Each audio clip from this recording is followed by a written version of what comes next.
আসসালামু আলাইকুম দর্শক, দেখতেছেন আমার কি অবস্থা, কথা করতে পারতেছি না। আপনারা অবশ্যই জানেন না এই অবস্থা কেন হয়েছে। হলো আমার এই অবস্থা হয়েছে শান্তা, সাগরের বউ শান্তা আমার ধরে মারছে। মারার পরে অনেক কিছু খারাপ খারাপ কথা বলছে। জানি না কেন এই সেরে আমার পাশ ধরছে, আমি কথা ভালো করে কইতে পারতেছি না। এই সেরির জন্য আজকে মায়ের খাওয়া লাগছে। আপনারা সবাই কেমন আছেন? আশা করি ভালো আছেন।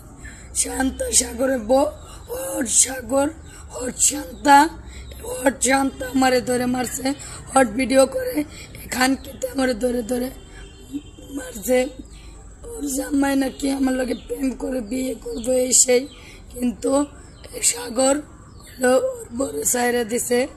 এই সাইরা দিয়ে পড়তে ওর লগে শুটিংয়ের কাছে যাই দেখে আজকে আমার এই অবস্থা।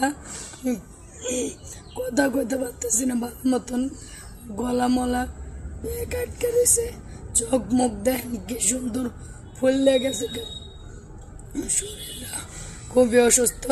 আর ওইখানকার ছবি দিয়ে আমার এই ভিডিওটা করা হলো। আপনারা যারা যারা এই শরীরে চিনেন অবশ্যই তার বিরুদ্ধে অ্যাকশন নেবেন। আপনাদের একটু রিকোয়েস্ট, তার বিরুদ্ধে সবাই একটু প্রতিবাদ করবেন আমার পক্ষ থেকে। আমি একটা অসহায় মেয়ে, মনে করি অসহায় মানুষ হলেও কি কোনো দাম নাই। এই জন্য বললাম আপনারা প্লিজ ওর অ্যাকশন নেবেন। ওর বাচ্চা পেটে নিয়ে আমার গতরে হাত দিয়েছিল দেখে ওরে আমি কিচ্ছু কইনি, বুঝছেন? কুত্তার লাগে তো কুত্তা হওয়া যায় না। ওর থাপ্পড় মারতে আমিও গেছিলাম, কিন্তু ওর বাচ্চাটার নিয়ে আমার মায়া লাগলো। তাই আপনারা যারা যেখানে আছেন, যারা যারা শান্তা সাগরকে চিনেন মিডিয়া পক্ষ থেকে, তারা অবশ্যই শান্তা সাগরের অবশ্যই তাদের বিরুদ্ধে যতটুকু করার সেতটুকু করার চেষ্টা করবেন। প্লিজ আপনাদের কাছ থেকে বিদায় নিচ্ছি ইতিমধ্যে। জুই, আল্লাহ হাফেজ। আমার কথা বলার কষ্ট হচ্ছে, কথা বলতে পারতেছি।